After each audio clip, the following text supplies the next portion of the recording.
Guys, and welcome to BritAsia TV Live. Yesterday we spoke about, the riots in Leicester and obviously what's escalated to Birmingham. And I'm going to use the term riots very loosely because I personally don't believe it's riots, right? I think what media are portraying and what's happening is something completely different. Like last night we were in Leicester, we were filming and there was a mixed community group. No one seemed really on edge. No one seemed kind of, the way the media's portraying it just wasn't like that. And this is like the youth that the media portraying that are the ones instigators on both sides. But everybody was chilled last night. It was a good vibe. And, we met some nice people. But let's just kind of get into it. So Sharon, we're joined today by Imran from Bearded Bros and also from the Salma Food Bank. Bro, firstly, thank you so much for joining us. Now, one thing I just want to emphasize to everyone watching, you don't represent the views of everyone. Like everything we speak today, it's our own individual views and we'll respect each person's views because your opinion might be different from my opinion and Sharon's opinion, etc. But firstly, I just want to congratulate you guys on the success of Salma Food Bank. Thank you so much. What you guys are doing, I think is absolutely amazing in terms of, providing food for people that need it, support, assistance, and it's not just a Muslim group, it's a mixed, diverse community group of all verse. So first with that, just congratulations. And just kind of tell us a little bit about what's been happening with that, like, what's been going on since COVID and now. It's gone a bit mad. We shouldn't really exist, but unfortunately we do. We've got now, 750 odd volunteers. Even though the name suggests everybody's got a beard, majority don't have a beard, majority are not Muslim. So we're a massive makeup of Britain within this community organisation, if you like. So what's going on with the sort of Leicester thing, Smethic thing, etc., it really saddens me because this is not what we're about. The organisation doesn't represent that. Sandwell, Birmingham does not reflect this. We did not go to school in this manner. We did not start fighting our peers because they were a different nationality.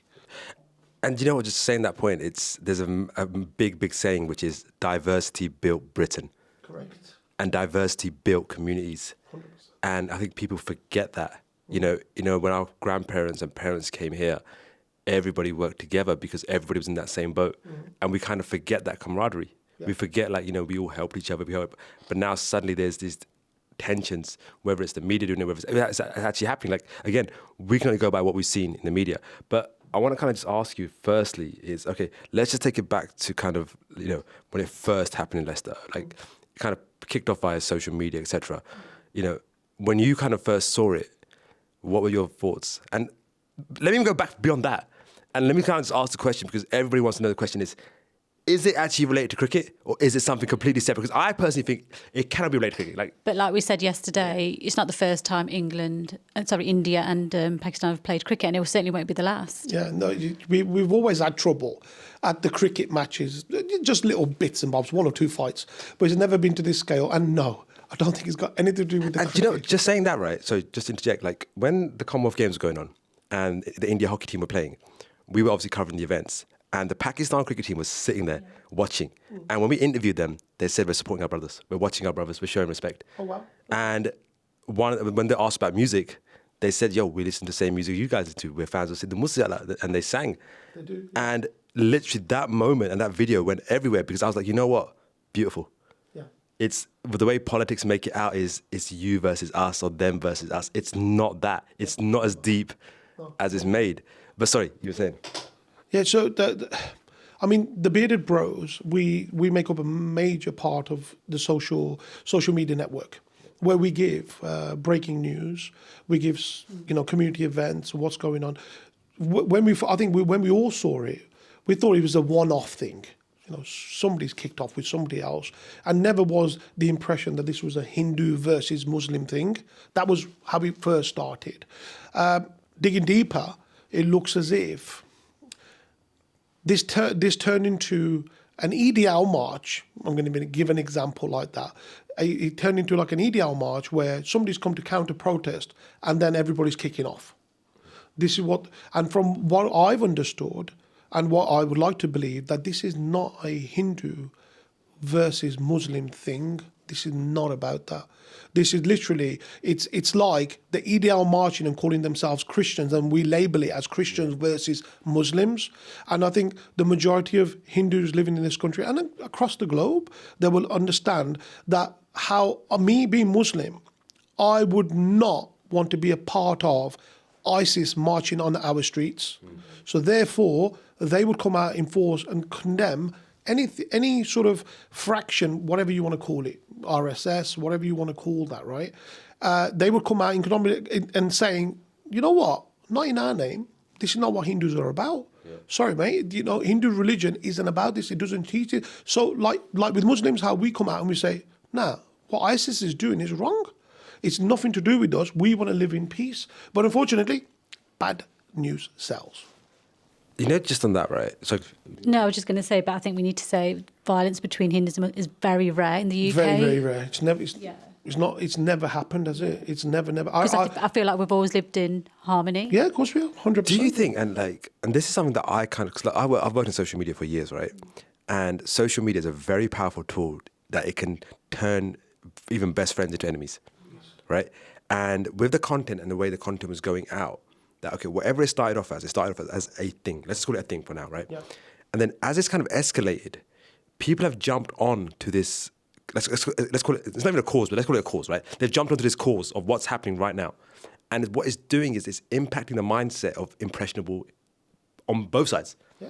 And I saw this one video where the guy was saying, you know, we need to arm up, we need to do this, we need to, and I'm like, whatever the situation is, you putting this video out and you being an impressionable youngster, you're making the majority look bad, because no one's gonna be like, oh, it's the minority doing it. It's the media. The media will group everyone, whether it's Hindus, whether it's Sikhs, it doesn't matter what the situation is. If one person does something bad or says something, it's a reflection on everyone. Yeah. I think you've hit the nail on the head. We have a common enemy. There's somebody in the middle. I'll give you an example, right? We're all Asian, right? Husband and wife. You'll find most of the time when that ends in a bad way, there's somebody in the middle who's causing the crap. And we never got it. We got it at the end, but it's the person in the middle that we need to get rid of. How can we lived side by side, done all of our festivals, done Diwali, Eid, Vaisakhi, whatever, right? And nobody's had any issues. There's been people who have gone out there for protesting and everything, never an issue. Why is it now? Somebody is stirring up the crap and using social media as a beautiful tool to do so. I was just going to say, I think social media's got a big part to play in. And even yesterday, we kind of mentioned this as well, and I said this, I was like, I don't believe it's to do with cricket. I believe there's somebody pulling strings on both sides for a bigger cause and their own agenda. Like when, if you look at political wars and stuff like that, the soldiers aren't the ones who are kind of instigating the wars and whatever. It's the kind of your politicians in the background who are kind of saying X, Y, Z. Okay, you guys go. We're going to sit back, let you do our dirty work, and then we'll come in and do what we've got to do. I'll ask you a question, right? The RSS march, which they were calling a Hindu march in Leicester, where did this lot all disappear to? I really feel, right, looking at this, that these were honestly people bought in to cause this commotion. And now you and I, as normal Hindu, Sikh and Muslim people, are having to pick up their bits. And what has that done? That's left this divide amongst us where now normal everyday people are getting vexed at each other. Yeah. And normal everyday people are really coming out to protests, right? Because somebody stirred this up. Do you think there's a fine line between people that are genuinely protesting against wrong, and then there's people that are there who are just there for the hype, who want to just jump on and they want to kick off? 100%. And in both sides of the community, both sides of the community. That's what's happening. Is there's like I said, there's genuine people who are against extremism, they're against violence, they want to say peace, etc., etc. But that's fine, coming out silent protest and doing your protest peaceful. But then when you come in masses with balaclavas, and that is extreme. Provoking the situation. So yeah, so I just want to ask this question, interrupt. So, and then I'm going to go into Birmingham. Like, we'll go to Mandir, what happened at the Durga Mandir in a minute, right? And again, it's a case of like, the Muslims put a video out, again, social media. A video was put out, says peaceful protest, etc., etc. But in the background, you're seeing people covering their faces, balaclavas. Yeah. And again, if you take it from an outside perspective, if you see people balaclavas and people and it's supposed to be a peaceful protest, balaclavas don't represent peace. Yeah, let me first of all start with the whole peaceful protest. Who put this out? Right? That's the argument, right? Who actually put this out? I, on social media, call this fake news. Because, again, it's the common enemy. The person we're not seeing is putting this out. First, it was called a protest. Then it was called a peaceful protest. And guess what? The Mandir's postcode on the first round of this peaceful protest post was of the Gurdwara on Smetic High Street. They were sending people with the postcode to the Gurdwara, then it changed, and they were sending it to the Mandir, right? It just goes to show you whoever's doing this is instigating this problem.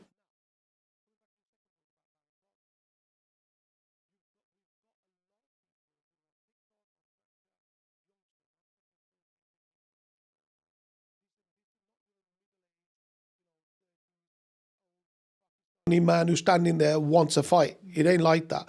This is tensions building up on social media, on platforms like TikTok, where people are labeling this as Hindus versus Muslims. Oh, Leicester, this is what's happened. Birmingham, are you going to allow this to go on in your city? Youngsters saying, nah, mate, not on my watch. Yeah, everybody's trying to be a gangster. Okay, so what do you have in that situation? They're already with lessons to be learned by the police force in Leicester on how they looked during these protests. They looked like that they were, marching with these guys and protecting these guys. So all of a sudden, we've got our guards up as the Muslim community thinking, hold up, the police are not with us. So these guys are coming all ready for a kickoff, and that's not the majority. I kind of just don't know where to kind of pick up this argument from, because there's something that we spoke about yesterday, and I'll talk about Durga Mandir in a minute, but I didn't know about the Gurdwara situation, that the wrong postcode was being sent out, right? But one thing is I personally think that we're not going to stop, and this isn't going to stop until kids as young as, your primary school kids, it starts impacting them. Because at the minute, if it's internally between two community groups, all it's going to take is for an outsider who's not even involved in this community to start picking on those kids at school. And that's when your bullying happens. Like we saw in 9/11. After 9/11, how many, Sikhs, Hindus, Muslims kids got picked on and labelled at school, and bullying was rife. And do you kind of think we're heading in the same way with this? 100%. These kids are going to start now fighting each other in schools. It's going to be a repeat of you're Hindu, and it's going to be a gang thing. And it's happening in Sandwell and Birmingham schools as we speak. It's happening. This is kicking off. We need to curb it, and this is only going to fuel that. I think the schools need to have that difficult conversation. But how do you say what's going on outside? Don't repeat it at school, because a lot of kids they're very, very passionate about this, but the behaviour doesn't really. Yeah, but do they really know what it's about? Are they just going on social media and TikTok and just thinking, oh yeah, jump on this? Do they really know what's going on? Passionate and impressionable. Yeah. Yes, there is a difference. At that age. There's a difference between passionate and impressionable. Probably not at that age. It's very difficult to reason with somebody at that age.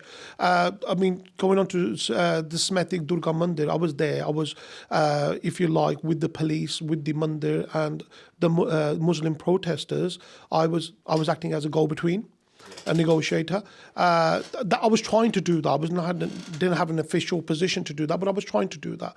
So I was trying to bring both arguments, and before the actual, whoever called this protest, I try to put it out there on social media to say, listen, the woman's not coming, so therefore this is. Let's go from the start of the Durga. So what was the actual? Because the thing is, there's so many different. What's the problem with the woman? Why was Durga Mandir? Sorry, why was Durga Mandir selected? What was happening there? And why did the protest happen? Because I think a lot of people jumping on the hype don't actually understand what happened there. All they see it as was a mass protest happened. Some were saying violence was there. Some were saying there was no violence. Again, there's two stories happening on both sides. I was there, so I can tell you. I can give you an eyewitness report, if you like. The whole Leicester thing was kicking off. Then within social media, the whole post came up of this lady who was coming to the Mandir and several other locations in the UK. Okay, who is this lady? This lady is for Hindus, per se, she is a spiritual leader. Okay, that's the way they're looking at it. Okay, but the internet is full of hate that this lady is speaking, unfortunately, which I'm trying to put the shoe on the other foot at the moment, which the Hindus might overlook, if you like. They might be naive. I'm just trying to think how they would look at this, right? But the internet is full of videos, speeches, everything about this lady who is clear-cut RSS. RSS is like, I don't like to give you this example, but it's like having Nazis around. They believe they're the superior race. Everybody else is smaller than them. So we've got this notion from India where minorities, Sikh, the Christians, Muslims have been mob lynched. People have been, videos coming from there in circulation where these people are just beaten and you have to say Jai Shri Ram and stuff like this. So this is what's going on in India. There's no denying this. Okay, she is a part of this movement. Her speeches are hateful. So this came about to say that she is visiting England and this is the location she is visiting. Okay. Once we found out, I spoke to a mosque, the Yemeni community, the Pakistani community, and they took it upon themselves to speak with the Mandir, which is literally around the corner from the Bearded Bros, okay, stone throw away, and the mosque is as well. And we said, look, guys, do you know that this is going on? And this woman she's just full of hate, and what's going on in Leicester, right? This is going to kick up a stink, mate. And they were, hand on heart, right? I'm not taking their side. Hand on heart, straight away, as soon as they found out, they was like, you know what? Let's go and have a look. They were very, very naive, okay, in their approach. Their due diligence wasn't there.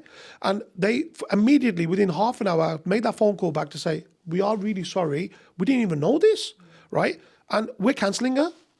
A drop of a hat. They cancelled her. They could have said, well, you know what? You might find her hateful. But we find it, We're not looking at this. She does good work. They could have said this, but they didn't say this.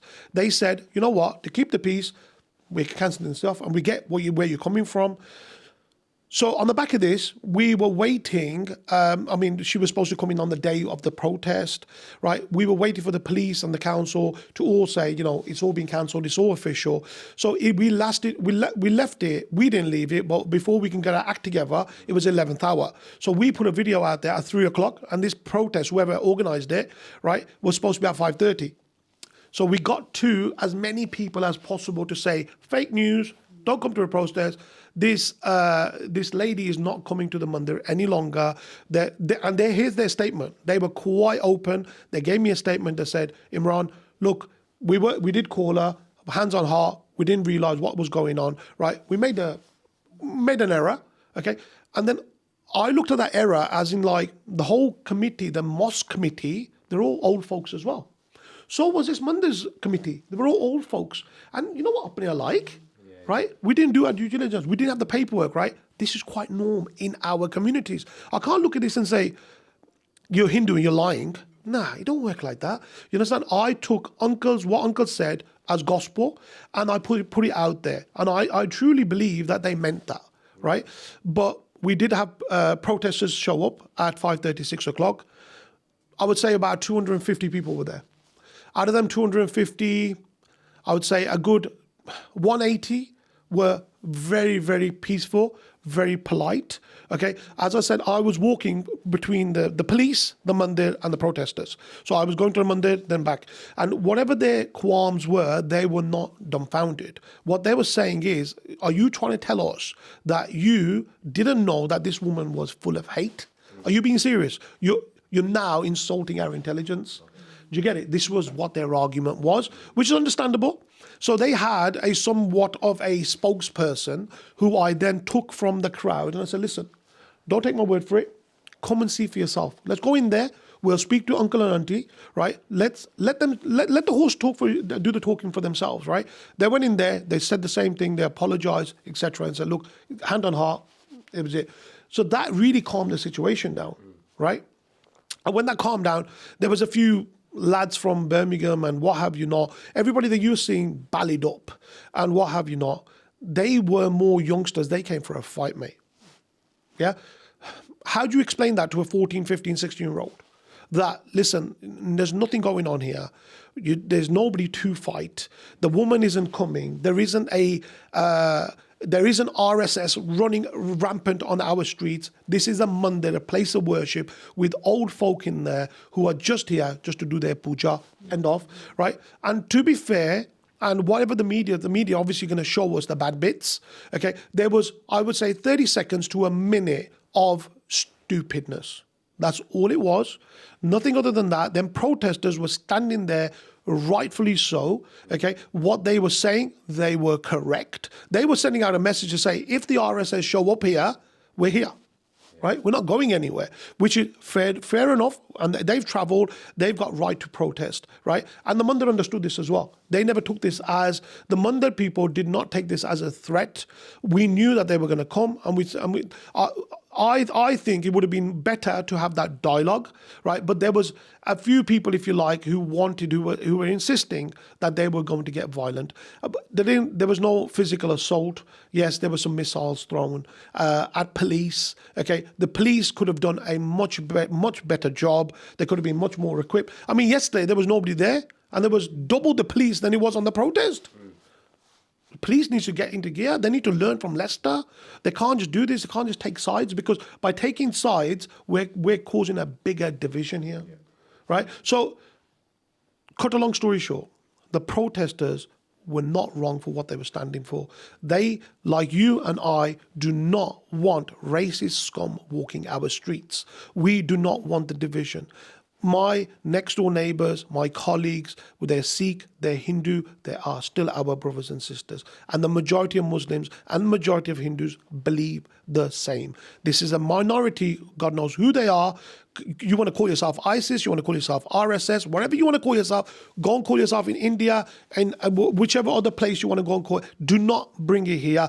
I think you and I and everybody else, we should stand up and say, you know what? Sorry, mate, ain't happening. And that's the only way to counter this. Not by fighting with each other, not by protesting, okay, but by saying we're one. It's not going to happen. And we got that message out there from the Mandir. They all said they were one, and that was a beautiful message. That story and narrative hasn't been told at all. Like what you've told us, like you look at every single media outlet, etc. Nobody's reported that once. Unfortunate. And it needs to be put out there. So firstly, thank you so much for coming down and telling us, what's happened.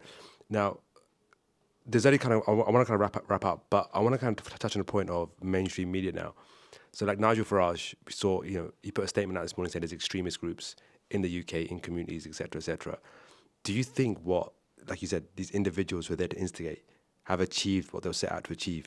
Of now, we're being looked at through a microscope from the outside world, that there is extremism in every single community group, because someone like Nigel Farage, who has a massive following, who has a massive influence on UK government, UK politics, and people's mindsets, has now put that stone in the average person's head. Yeah. So now, the average kind of uncle who might be walking down the road, innocent as anything, is now going to be looked at in a different way. That auntie's got like a hijab on her head, or a junni, dupatta, whatever you want to call it. She's now going to be looked at in a different way, like, hold on, are you what Nigel Farage was talking about? Yeah, 100%. 100%. I'll give you an example. Yesterday, I went shopping, right, to a shopping centre. I swear to God, my wife wears a hijab, right, and I've got a beard. And I saw a guy who had Rocky, right? He had a Rocky on. He was a Hindu guy, and he was with his kids. I swear, for the first time in my life, I saw tension, man. The guy looked at me as if like, is he going to say something to me? And all I did was, all right, brother. I went like that to him, and honestly, it was as if he was relieved to say, we're cool, yeah. Right? And it was real tension, it was real tension, and never before have I ever come across something like this. But what Nigel Farage is saying, I don't think he's wrong, bro. I don't think he's wrong. There is fractions amongst us, whichever side you look at, which are extreme, okay? That is not peaceful. And I think we, as a community, Muslims, should stand up and say as it is, call the spade a spade. And I think what I'm going to be asking Hindus and Sikhs to be doing is doing the same thing, call it for what it is, right? If there is somebody within your community who is fascist, who is an extremist, call them out.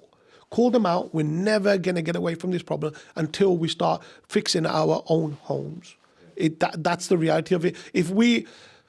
If we just turn around and say, yeah, there's RSS on the streets because Al-Qaeda's out there as well, come on. Two wrongs are never going to make a right. Do you understand? If that's your argument, that you're extreme yourself and you've got underlying issues of this extremism, which, I believe that counterterrorism and people like Prevent need to work on more, because I don't think they were ever aware. They knew about the Sikh extremism when people are asking for Khalistan, that's what they call it, right? They knew about Islamic extremism, but I don't think they were very well versed with the RSS and that extremism. So I think they need to step up their game as well. But there's definitely that element within our communities. But if we are singing off the same hymn sheet, and you're saying no to the Sikh extremism, you're saying no to the Hindu extremism, and I'm saying no to the Muslim extremism, what we got? We've got a family that cannot be divided. That's what we need. We have not allowed any space for a third person, that whoever our common enemy is, they have got no space to walk into where we are. This is our family. And I think this is the bigger message from Leicester and from Birmingham. All the faith leaders are saying, listen, we're one family here. You may be different from me. You may worship a different God. Big deal. Get over it. We need to live with each other. We have to have tolerance. So bigger message is that. And kind of the last thing, and Sharon, if you want to ask anything, feel free. But the last thing I kind of want to ask is, you mentioned the Munda, this kind of committee, was a lot older. A lot of these mosques committees are a lot older. Gurdwara committees are a lot older. Do you think these committees being of age has a massive impact on influencing the youth? Because if you have that kind of mindset of, say, like you in your 70s and 80s, can a 78-year-old really connect to someone that's 15 and younger or 21 and younger? That's the biggest problem we got, bro. And do you think that was one of the reasons why 100%. The message was not being conveyed? 100%. That's the reason why I think the police encouraged us to use social media for our platforms, because we had a younger audience. Faith leaders, right? The imam can stand there, the pundit can stand there. But bro, these are not the people that are coming into the mosque and mandir, right? So why are you actually delivering to whom? Are you preaching to the preached? That's what we're doing, unfortunately. The police are saying, we need to start more speaking about this on a Sunday, at the mandir and at the Gurdwara, right? And you guys need to start speaking more about this on Friday prayers. Ain't none of these in Friday prayers. Ain't none of these there. Who are we speaking to? You're telling the preached already what they know, right? So wrong message to a wrong audience. This is what's going on. So that's why we need people like Brit TV Asia. You've got a younger audience as well, right? Who need to deliver the same message. It's not about the faith. And you're right, because of all older generation, there's no movement within the mandir or the mosque. They're stuck in their old ways. Their audiences are not the younger lads. Because if they were, my argument is such, that if they were mosque going, if they were mandir going, if they were Gurdwara going, they'd be God-fearing. We'd curb the problem already, haven't we? Yeah. Right? We wouldn't have this yobbish behavior. We would have reasoning, right? Which we are finding that some of it is not happening. So select the right medium. Yeah, but Imran, thank you so much for coming down. I think you guys have really opened the eyes, not just for us, but of all our viewers as well. But really, our doors are always open. And if any support you guys need with your charity work, etc., we're always here. Thank you so much. And so much, yeah. Guys, you'll be watching Brit TV. Thanks so much.